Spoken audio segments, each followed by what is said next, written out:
TLCF, TLCF. All right, why am I singing the YMCA song? Well, because I want to teach you a formula, which I have found very helpful in my marketing, and it's TLCF. And yes, because I sang that to you, you're never going to forget it. Are you ready to hear all about it? Let's get started. Hey there, this is Corinna Bench, and welcome to the My Digital Farmer podcast. In today's market, it's not enough to just grow your product. You've got to know how to sell it too. Welcome to the My Digital Farmer podcast, where we reveal online marketing strategies and tips to help farmers like you get better and more confident at marketing. Learn how to find more customers, increase your sales, and build a strong brand for your farm. Let's start the show.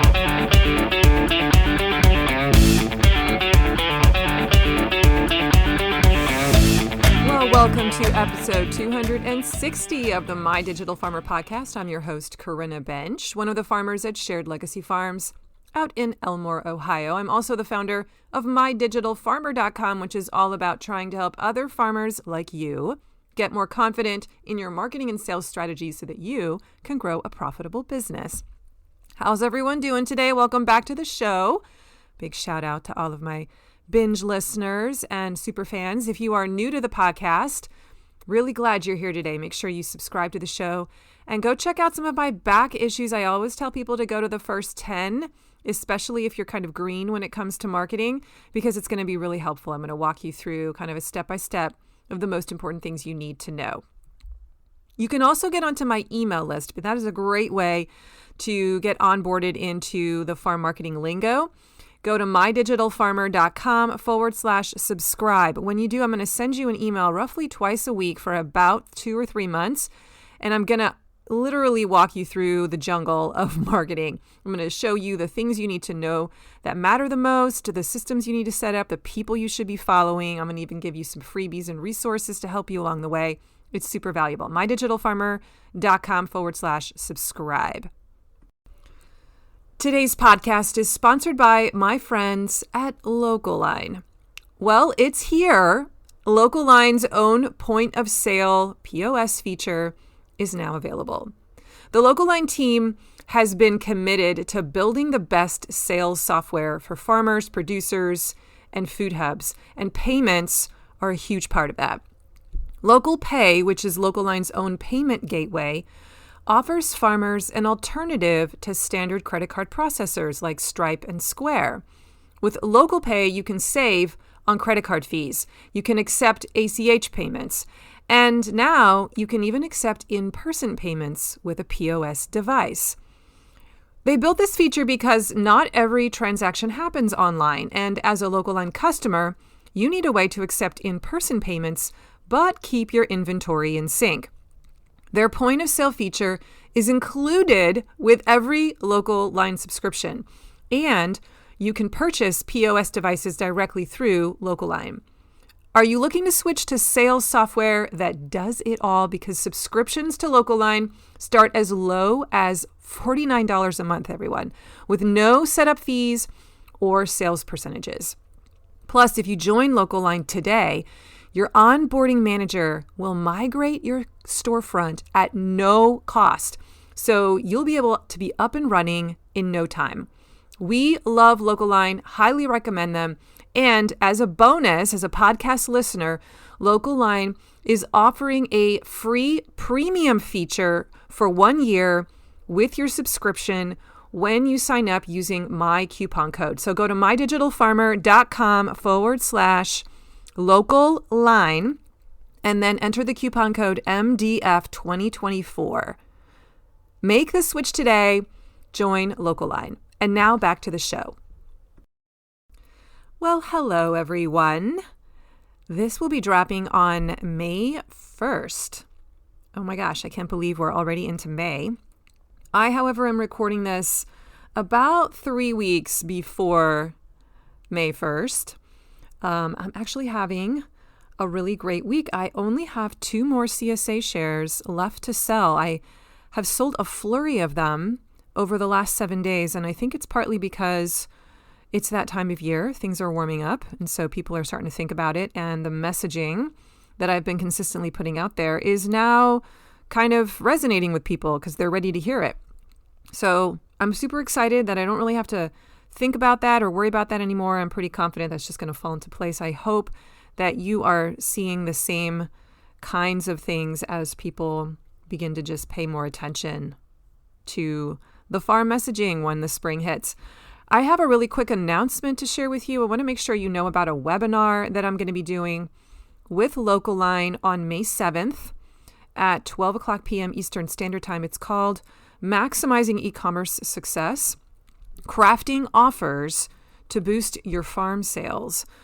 And this is a webinar I talked to Nina at Local Line about. I was like, I really want to do a webinar that at the beginning of the season that helps farmers really think about how do you build offers, because you are going to need to build offers throughout the next few months in order to drive people to your online store or come to your market. You need some kind of allure to make them decide to make that purchase, right? And then hopefully you can upsell them and add more things on to increase the cart value. But we all want more sales in our online store or even at our market. So I want to kind of have a whole webinar all about how do you craft an offer. So if you're facing challenges with product sales, it could just be that you don't have a good offer or you're not making enough offers. So in this webinar, we're going to define the elements that go into building a good offer. We're going to talk about why offers are important for your sales strategy, why you need to have kind of a top 5 grab bag of offers that you can sort of be rotating through the system and testing. I'm going to share my framework for how to build offers. We're going to talk about 5 examples of offers that you could actually experiment with, some of the ones that I've seen that work really well. And then Nina from Local Line is going to be showing you some of the things you can be doing in your online store in terms of how you set it up to make it more likely that someone will take you up on the offer or see your offer. So it's going to be really good. If you want to sign up, even if you can't make it live, you should sign up because we'll send you the recording. Just go to mydigitalfarmer.com/offer webinar to sign up. And we were supposed to have this about a month ago, but then I got sick and I actually lost my voice. So I wasn't able to talk strongly for several weeks there. And so I had to ask Nina to postpone it. So this is going to be the postponed version. If you already signed up for this several weeks ago and then had it canceled, don't worry, you'll be told about it. But if you haven't heard about this yet and you want to sign up, definitely go to mydigitalfarmer.com/offer webinar. Today's podcast is sponsored by Farm Marketing School. This is my monthly membership where farmers can come in and build marketing assets one at a time in special 30-day build projects that I've created for you. Right now, there are like 8 projects inside of Farm Marketing School, and every month a new one gets added, and you basically subscribe for 30 days, or you can stay in for a couple months or 3 months. You can stay in the whole year. But what you're doing is you go inside and you decide, this is the project that I want to work on. You take the class, the workshop class that's recorded, you just watch it, and then you build it yourself. So this is the DIY version of Accelerator. There's no coaching element or mastermind or Zoom meetups. It's just you going in there, watching the class that the accelerators saw live with me, and then working on it on your own. So if you're a DIY type of person and you think you can do it yourself, this is an amazing resource. There are projects in there for how to build a promotion plan, how to build your email nurture sequence, how to write a great weekly email, how to build the website homepage messaging, what goes on that homepage, how to build a lead magnet, and more. So if you want to see what's in the Farm Marketing School, you can head to mydigitalfarmer.com/FMS. And I encourage you to subscribe for 1 month. Check it out. I have a whole onboarding, like a crash course in marketing that I encourage you to take in your first week. There's an assessment inside of there that's going to help you know which elements you should build first. It's so good, and I would love it if you would give it a shot for a month. Let me know what you think, and if you decide you like it, you can stay in there for several months in the off season and get a ton of your marketing stuff done. Today, I want to teach you about the TLCF framework for marketing. This was something that I learned early on when I was studying marketing, when I still felt kind of confused about everything, and I really liked this formula because it kind of connected the dots for me. It helped me sort of take all of this stuff that I was learning and kind of bring it out of mosaic form and put it more into a structure. And I thought this would be a really good time to introduce you to it. I may have referenced TLC in some other places. It's something that I talk about in my crash course for marketing inside of Farm Marketing School. It's one of the lessons inside of that crash course. I want to make sure you know about it, especially now in the month of May, because as you're getting ready to gear up and go to market and, really drive sales and try to build your revenue, I want to make sure you know like the four main things that are kind of working behind the scenes to get people into the pipeline and get them to buy. And I think this is a really nice, simple formula. As you listen to it, I want you to imagine, okay, do I have this element taken care of? So hopefully this is more of a generalist training, but I'm hoping I'll be able to show you some specific practical examples of how you could be hitting each one of these. Okay, so TLCF is the acronym, and it does actually stand for something. I'll tell you what they all mean here up front, and then we'll dive into them one by one. So T stands for traffic, L stands for leads, C stands for conversion, and F stands for fulfillment. Traffic, leads, conversion, fulfillment. Those are the four kind of key things you need to be thinking about when you are putting together a strategy. So let's start with traffic, the letter T, traffic. And this is at the very top of the funnel. Once you have identified your product offer, which you actually want to sell, you are going to need a place to take it and try and pitch it. Where your ideal customer is hanging out, right? Ideally, we're not taking our offers everywhere. We're taking them to specific locations where our quote unquote traffic is living. So the reason why this is, I think, called traffic is if you imagine a traffic jam, a bunch of cars all moving down a turnpike or down a road.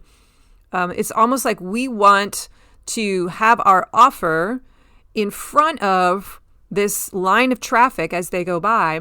And the more cars that we'll see it, the higher likelihood we have of getting some of them to take a look at it and say, oh, that looks like that's something for me. So traffic is all about getting eyeballs on your brand. And you want to make sure that you ask the question, am I taking my offer to a place where there are as many eyeballs as possible to actually look at it? Now, remember, not everyone is going to convert. You might only have a 10% conversion rate or a 25% conversion rate. And as you go longer in business, you'll begin to measure that and kind of get an idea of what is the percentage of people that actually take you up on your offer. And the conversion rate is what it is. Once you know what it is, then you can kind of play with the numbers. And well, if I need to get to this many sales and that's my conversion rate, then I got to get this offer in front of 100 eyeballs or 250 eyeballs or whatever it is, right? So where are your people hanging out, right? Where is that concentrated group of people who are that's populated by your ideal customer? Where are they? And do you take your offer and put it into those places? So here are some very common examples of a traffic source. The farmer's market is often a very obvious first place that farmers begin, because who's coming to the farmer's market?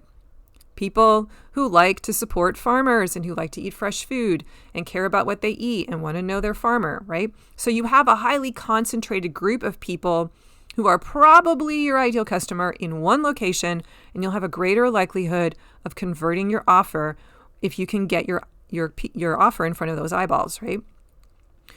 Social media is another place that we refer to as traffic. So putting our posts up, our stories, our reels, and we're hoping that enough of people begin to see our content, start following us, our stuff shows up in their feed, and they begin to hear about our offers. Facebook groups is kind of like a subset of social media. So if you can find a niche where maybe it's a local Facebook group, or it's a group that's interested in a certain topic, or maybe you create the Facebook group and you curate the content in there.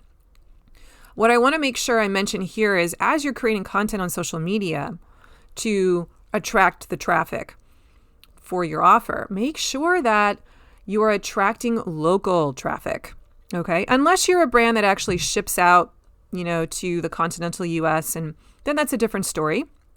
But if you're a farmer that's not going to be able to ship your product and you're really just trying to find people that live in your zip code, then don't be creating a whole bunch of stuff trying to attract people onto your email list who will never be able to buy from you because they live in Alaska or California or whatever, and you're in the Midwest, okay? So just be mindful of that. I'll bring that up again when we get into the leads section. Another option for traffic is, if you have a great physical location, maybe you're a farm store. My mother-in-law has a roadside stand on Route 2, which is like a main thoroughfare in the summertime to get to Cedar Point, which is a huge roller coaster theme park. And so she gets a ton of people that stop on their way back from Cedar Point, and she, makes a killing off that. So, she happens to have a really great physical location for a farm store. Maybe you do too. Now, maybe you don't. Maybe you're like, oh, I want to start a farm, and you buy some property in a small rural location where you're like 2 hours from the closest, populated city. And you're like, why can't I get anybody to buy my stuff? And well, the answer is because you did not choose your location wisely. You didn't think about this principle of, is there traffic? Will I be able to either go to where there is traffic, or is there traffic coming to me already kind of organically? This is a really important question to ask before you start a business, before you open up a farm store. So make sure you're asking it. Sometimes the actual physical location can be a source of traffic. If it isn't, then you might have to be a farm that takes your product elsewhere, and that's sort of the cost of doing business, or it's something where you start shipping your product. SEO is another thing we think about when we talk about traffic. So your website, is it optimized for local SEO keywords that people are actually searching for in your area? Google wants to help customers find you, the right customers. It wants to make a match. It's kind of like a matchmaker. And so it will provide that traffic to you if you've set up your Google business profile the right way. If you don't know about that, then you should Google business profile and you should claim it, because you probably have a Google business profile that you haven't claimed yet. So go claim it if you haven't done that yet, and then fill out it's free. If you don't know how to do that and you want help setting that whole thing up, I have an awesome project inside of Farm Marketing School, a 30-day project build that helps you build your Google business profile. And actually, I just had one of my Farm Marketing School members in our last Zoom call last month. She was like, I took that one project and I immediately got I think she said she booked 3 weddings in like a few days later. And she pretty much accredited it to that step of putting that in place. But having Google help you find customers is super important. So Google can increase that traffic to your website for you if you have set up your website the right way, and if you have that Google business profile running. And then, of course, there's all these other special bonus things that might happen. Like maybe you get featured in a local magazine, or you connect with a food blogger and you get on, and they have a huge reach and list, and you get onto their food blog, or there's an influencer that you decide to partner with and maybe even pay, and they start talking about your products. And so you get in front of their customers' eyeballs, and that's a good idea because their people are kind of your people. There's an overlap there. Maybe you get covered on the local news or on the radio in some way. And all of a sudden people hear about you, right? Their eyeballs turn to you, and they might go check you out and look you up. And now that's another great example of leveraging traffic. So those maybe don't happen as consistently. They could just sort of surprise and arrive. And now you have this opportunity. But you can also engineer some of those. The point is that you need traffic. This is one of the key elements. It's at the top of the funnel. You need eyeballs on your brand. One of the other metaphors I love to use for traffic is that of a garden hose. So if you just imagine each of these different traffic sources, like farmers market, social media, having a farm store or a great location, a local magazine, whatever. If each of those is like a garden hose and you turn up the water pressure and all of a sudden just water sprays out, right? And you can put that spray like over the offer. Like that's sort of another helpful image. Like you want to just throw social media people traffic at your offer and help them see your brand for the first time. I wanted to bring up one other thing. I just saw this in my notes. I skipped it. One of the other ideas that you can use here that's really effective that I don't see a lot of farmers taking advantage of is to piggyback off of someone else's email list. And Weber Ranch is a partner of ours, and they actually did this when they first came into town many, many years ago. They're a meat producer. They became friends with us, and they knew we had a huge email list, and they knew that our list was probably their list. And so to help them quickly accelerate their list growth and their exposure, they needed to get their brand and their offer in front of the right people. And so they approached us and they said, hey, can we partner with you? Can we provide your eggs? And could you write an email to your list about us and introduce us and talk about our products? And we did do that. We actually didn't charge them for it. And looking back, I should have done that. I just didn't know what I know now.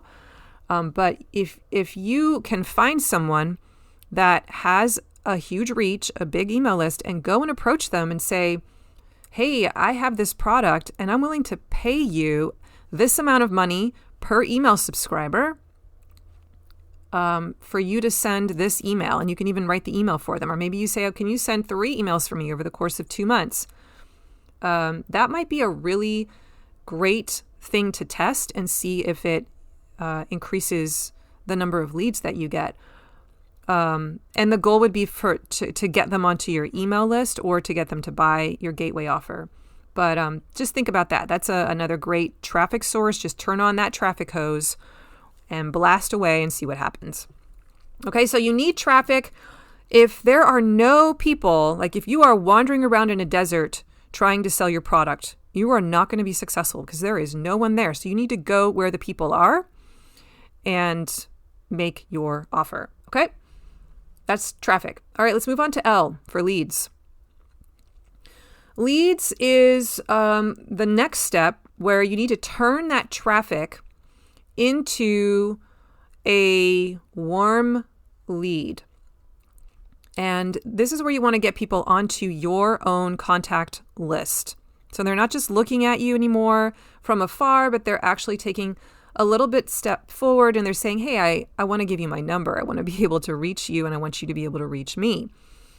Now, this could be email list. This could be a post office, like a mailing list if you actually are someone that mails things. It could be a texting list. It kind of depends. I've seen all different versions. The more leads you have, the more conversions you will make. That's just the math.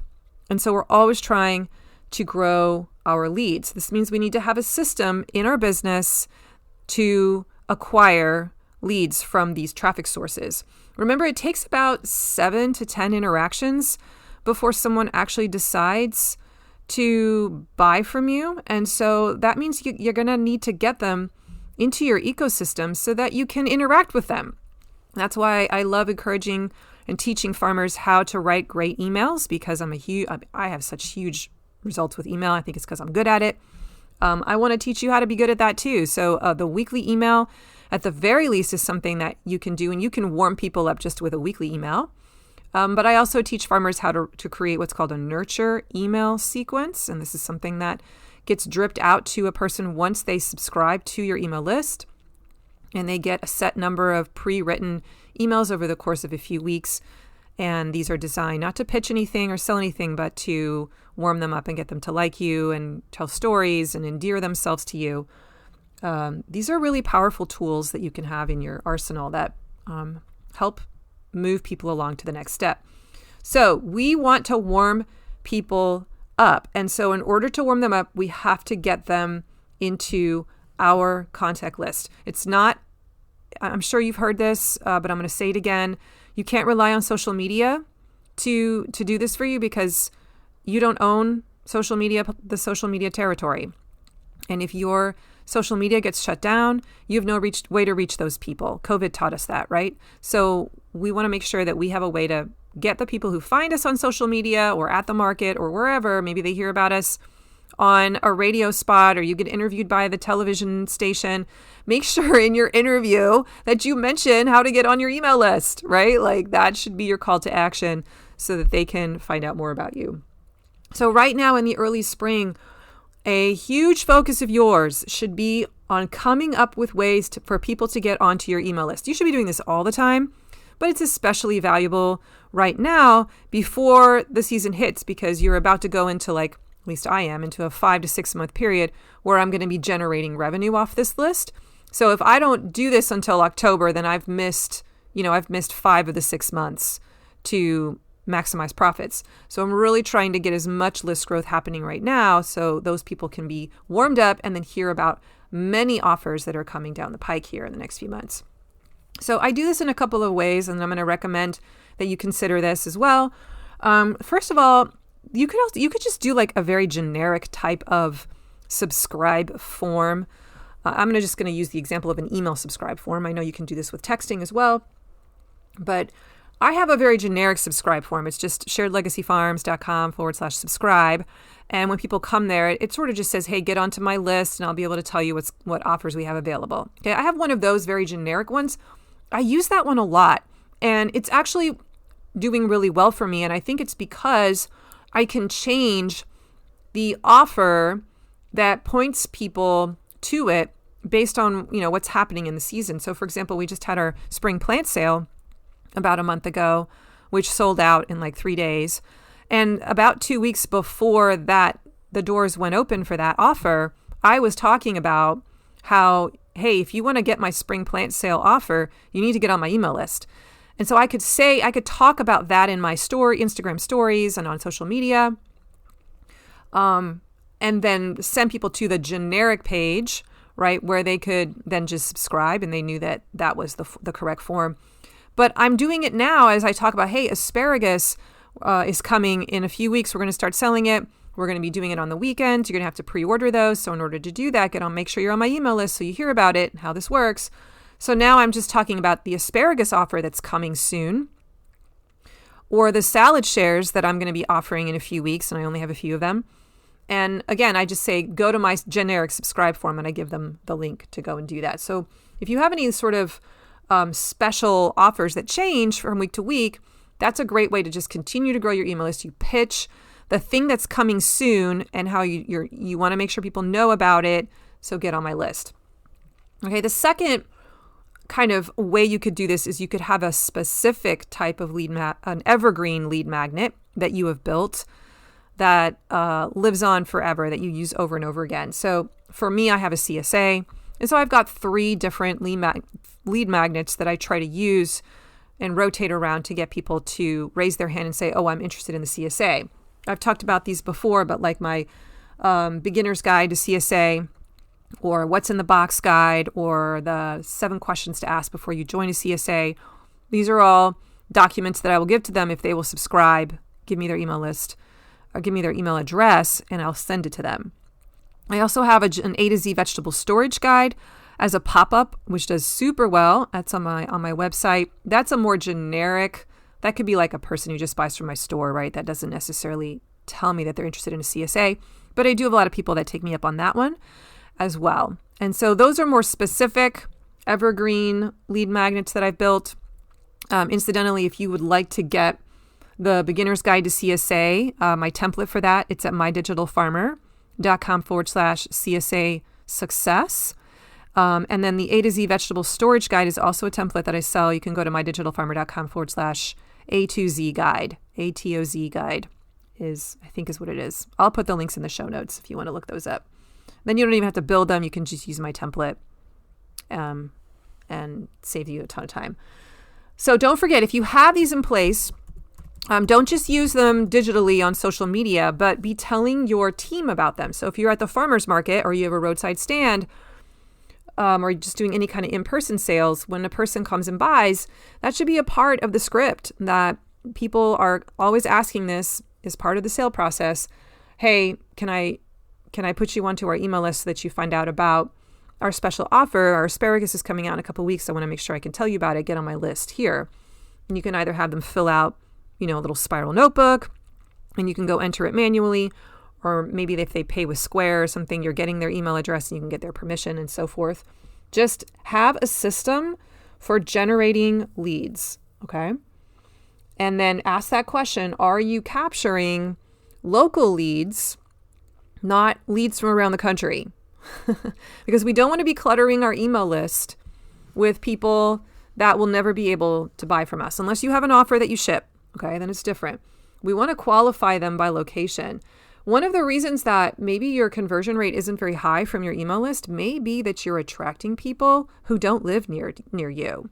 Okay, so that can be solved simply by some of your, if you're predominantly growing your list through like social media, for example, make sure that you're making it clear on that subscribe form where you're located.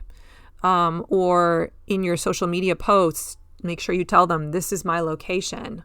Tell them, if you live in the Metro Toledo area and you want to know about my offer, please go subscribe here, right? Just pay attention to the content you're putting out. Okay, so that's leads. Let's move on to the C in TLCF, which stands for conversion. All right, conversion is where you make the sale. Woohoo! We're making the money. Finally, something happens in the relationship here. Something changes when somebody spends money with you for the first time. And it's a whole lot easier for them to spend money the second time once they've done it the first time. So this is a big win when you actually get somebody to buy for the first time. What I'm going to say for this section to make this more likely to happen is you have to have a couple of things in place. Number one, you have to have a really solid gateway offer. And you want to lead with the gateway offer in your messaging as much as possible. I know you sell a lot of things, but what is the thing that most people start with? What is the thing that is so obviously amazing and good that people love, that's not super expensive, that doesn't feel like such a risk financially? You should start with that. And if you ultimately want them to get, to go to your CSA and become a weekly subscriber, that's great. But maybe that's not the first ask. Maybe that's something that comes after they've bought and tried out your product to make sure they like it, right? So first of all, you need to have a good gateway offer. You need to train your team and yourself to lead with it and talk about it most of the time in your messaging. And then you need to have an upsell plan for after that. This is where you think through, what's my product ladder look like? How do I ascend people through all my different offers? What else can I offer this person? Because this is where you make your money. You maximize your profits on the profit ladder. On the product ladder. So you want to have a list of other things you can pitch them. Those can show up if you're using social media. Those can show up in your social media too from time to time. But primarily, we're pitching that stuff in our emails. Once they're on our list, now they're starting to hear about our other offers through our email list. Okay, so we need both. We need to have a great gateway offer. I don't know, is it eggs? Is it steak? For me, it's carrots. The thing that lures them in, the thing that people are talking about, the thing where if they come to your market, there's a line for this product, or this is the thing that sells out the fastest. By the way, if your product is selling out really fast, you need to raise the price. Okay, little tip right there. I could do a whole podcast just on that. And then second of all, you want to have that upsell plan. What's the thing you're going to say? They put this in their cart. Oh, if you liked this, you would like this. What's the complementary item that goes along with that? When I think about like my brand, my big product is the CSA share, but that's not really what I lead with anymore. I'm trying to get people just to come in and buy something from my online store. They get used to how the store works and what the interface looks like. They get to try out some of my produce and realize, oh my gosh, this tastes amazing. They have to actually go through the fulfillment process and come to our pickup site to pick it up. and they have to get in line with all the other cars. This is the same pickup location as my CSA. So while they're there, they're seeing these CSA boxes getting loaded into cars, and they're kind of like, huh. So they're getting exposed to my other product that way. And they're realizing how easy it is to just come and pick up vegetables, right? So I actually want them to start with the store. And then once they're on my email list, I'm telling them about all the other things they can buy. So yeah, you can buy my farm t-shirt. You can get my salad share in the spring. You can get some plants from my plant sale. In the fall, I had the Feed the Need bags for Thanksgiving, and I have a farm dinner tickets you can buy, and I do bulk corn and I do bulk tomatoes. I have a salmon affiliate partner with Citizen Salmon Alaska .com, which you guys should all check out. You guys, Aaron is amazing. Reach out to him. I know he's still looking for people, for farmers to partner with. And I get, a small commission for that. So these are all different offers that I can pitch in front of these people. And because they've tried some of my other stuff and they've loved it, they try it. Eventually, many of them turn into my CSA customer, right? But I don't lead with the CSA right away necessarily. I encourage them to come through the 4-week sampler trial membership or start from my store. So have a good gateway offer and really just maybe experiment with leaning into that from week to week. If you have, as a farmer, we're obviously growing things that are seasonal. So, when you show up at the market, there's a couple of items that are going to be popular and you've got someone that comes to your stand, like you encourage them to get that popular item. Like when they show up, have something that you can pitch them. Say, hey, this special this week is this. These are really hot. Everybody likes these. Or our foodies really love this product. And now that person's thinking, oh, well, I want to be a foodie. I better try that product, right? You have a recommendation for them. And if they take your recommendation, you have a second one. You have an upsell ready, okay? Be prepared. Have those two things ready. And they can change from week to week. But you probably have something that's more of a staple, that's really popular, that's there most of the time, and you would lead with that. Now, the other thing that you can do in this conversion stage is you can prepare this spring by coming up with a list of 5 offers that you might rotate throughout the season. I think it's helpful to have a grab bag, or in my toolkit, I have sort of 5 to 7 different kinds of offer formulas that I like to use. And I'll be going through what some of those are if you go to that Local Line webinar that I talked about at the beginning of this podcast. You can go to mydigitalfarmer.com/offer webinar. But that's kind of one of the things I'll be talking about there. And then be thinking about too, is your online store or your sale process, the way you actually go about buying something, is it confusing or is it really clear? I did a whole episode all about this recently. Just is your fulfillment process optimized? Is the store buying process optimized? Sometimes people will come to your online store. They want to buy your bacon, but they can't figure out how because the store is unclear or you haven't told them how the pickup works. And so they're confused and they don't take action. So just kind of look at, how does my online store look? Can a person find the bacon? Is it buried? Or is stuff categorized? Is it organized? Is my gateway product near the top, right? Some of that stuff is all stuff you want to be thinking about to maximize this conversion step. If you're struggling, people aren't buying, they're just kind of hanging out on your email list. You could have the wrong people on your list because you didn't qualify those leads well. Maybe they're not even local and you kind of have to do a list purge. But it could also be that you just don't have the right offer, the right gateway offer or the right price. There's many things that make up the offer. And so this is where you just have to experiment, change the offer, change how you fulfill on it and until you find it. That's a testing process and it's normal to hit a wall with this, but don't keep hitting your head against the wall. Do something different with your offer and change it up. Okay, our last one is F, TLCF.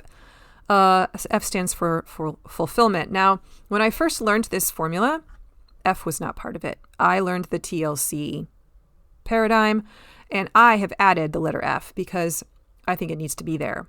I actually think this is one of the problems that many businesses are dealing with, is that they don't have a great fulfillment process. And so they're losing customers out the back door who try their product for the first time, don't have a good fulfillment experience, and then they don't buy again. And if we can fix this leaky bucket and deal with our retention problem, you're going to make some bank. So that's why I think it's important to add the F into the formula. There aren't enough businesses that are paying attention to the excite phase in the customer value journey. And when we can do this well, we're gonna be smoking. All right. So this is all about how are you actually delivering on the goods. Now, there's a few things that I'm going to bring up in this section. You want to make sure that you have a system in place for how you get the product to your customer.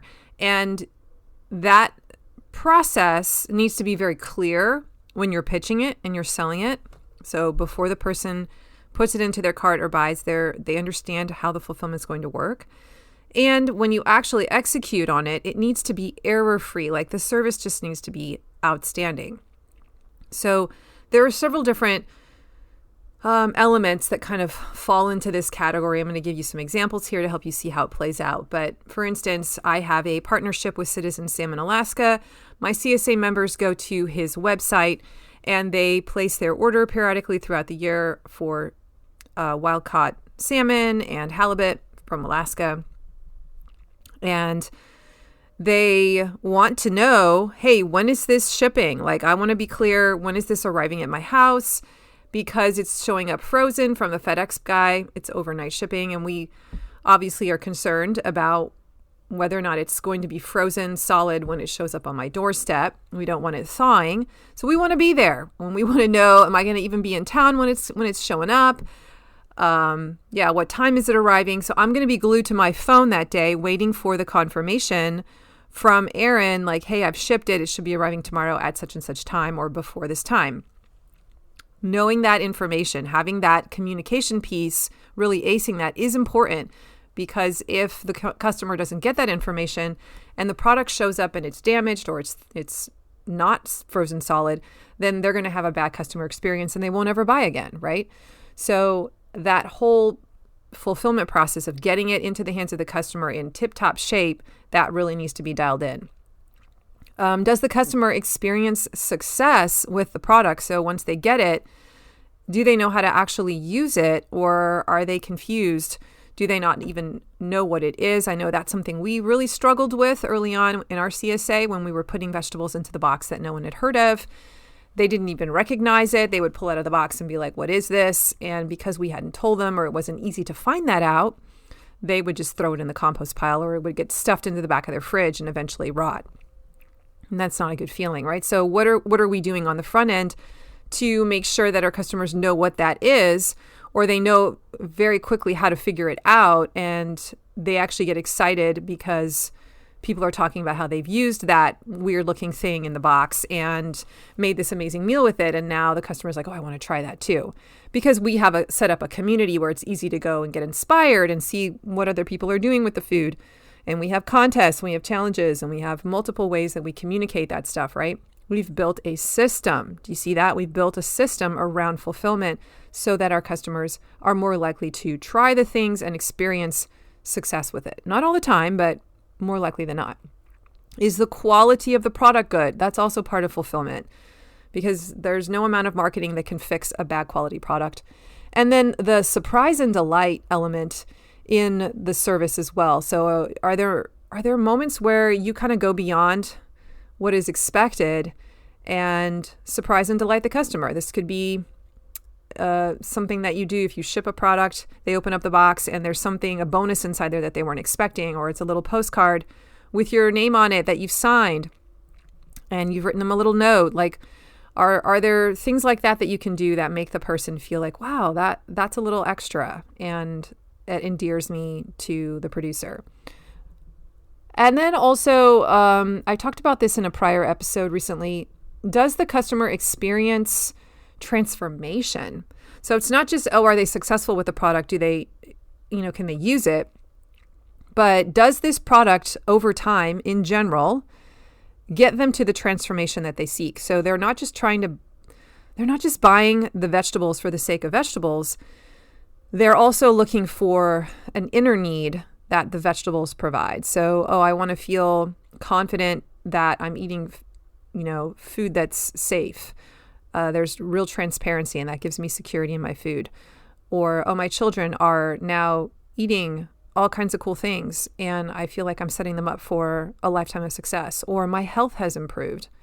I know with me right now, with what I'm going through, like I have been living this out in real time where I am trying to heal my acid reflux and the respiratory reflux. And it's all about the diet and what I'm feeding myself. And I'm following this very strict protocol and it's working. I'm getting better and it's so motivating. Like my life is literally transforming because I thought I was going to be sick for a long time. And now I'm seeing my recovery and it's so like life-changing that I want to like scream it from the rooftops.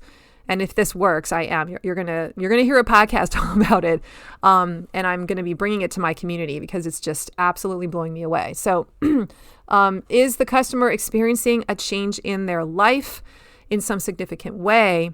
That's part of fulfillment. And if you can deliver on that because you've built a system, you've built processes that make it more likely for that to happen for the majority of your people, then man, you're going to smoke it. It's going to be awesome. You're going to have a ton of people coming back and preaching the good news about your product, but also coming back and buying it again. So if you are a CSA farmer that sells vegetables and you want some help with how to support your customers in eating the CSA way and getting success, remember, I have a resource to help you. It's called the CSA Membership Academy. This is the digital library that I give to my customers for free every year, where I have all my teaching videos for, how to cook the different foods, the different vegetables. There's like a video tutorial. There's a PDF guide for each veggie, like a resource guide. There's a storage guide. There's a mini course, CSA roadmap to CSA success. There's a canning class with videos and PDF guides you can download. All of these amazing resources are in there. And if you're a CSA farmer that doesn't know what you should even be teaching, you can subscribe to that academy, even if you just go in for a month or two and see what's the table of contents. Like, what are the things I should be teaching? And you can take the resources that are in there, as long as you're a subscribed member, you can take them and share them with your own members or make your own versions of them, right?